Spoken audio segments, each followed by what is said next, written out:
தமிழகம் எங்கும் கிளைகள் கொண்ட Annamal institute of hotel management and hospital management படிப்பில் சேர்வதற்கான அட்மிஷன் நடைபெறுகிறது.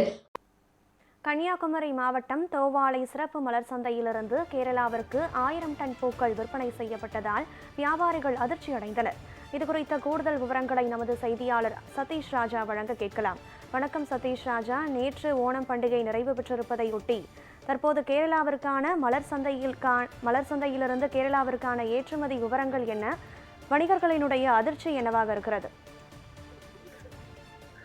அதாவது கனகசாரா மாவட்டம் தோவாளை பகுதியில் அமைந்துள்ள மலர் சந்தையானது பூக்கள் விற்பனைக்கு தமிழ்நாடு அளவில் புகழ் பெற்றது. இங்கு மதுரை, திண்டுக்கல், ஓசூர் மற்றும் உள்ளூர் பகுதிகளான குமாரபுரம், ஆர்லைமொழி, தோவாளை மற்றும் செம்பகமுதூர் ஆகிய பகுதியிலிருந்து பூக்கள் வரத்து இருக்கும்.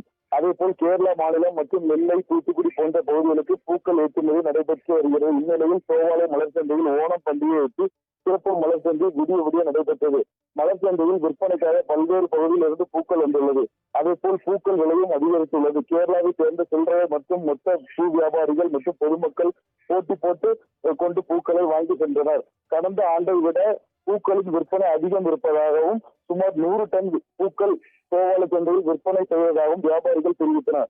கடந்த ஆண்டு ஓண பண்டிகை சிறப்பு சந்தையில் விற்கப்பட்டதை விட 500 டன் அதிகமாக விற்பனையாகியுள்ளது.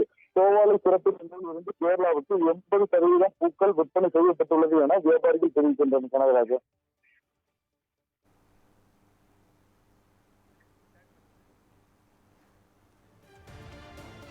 விவரங்களை வழங்கியமைக்கு நன்றி சதீஷ் ராஜா.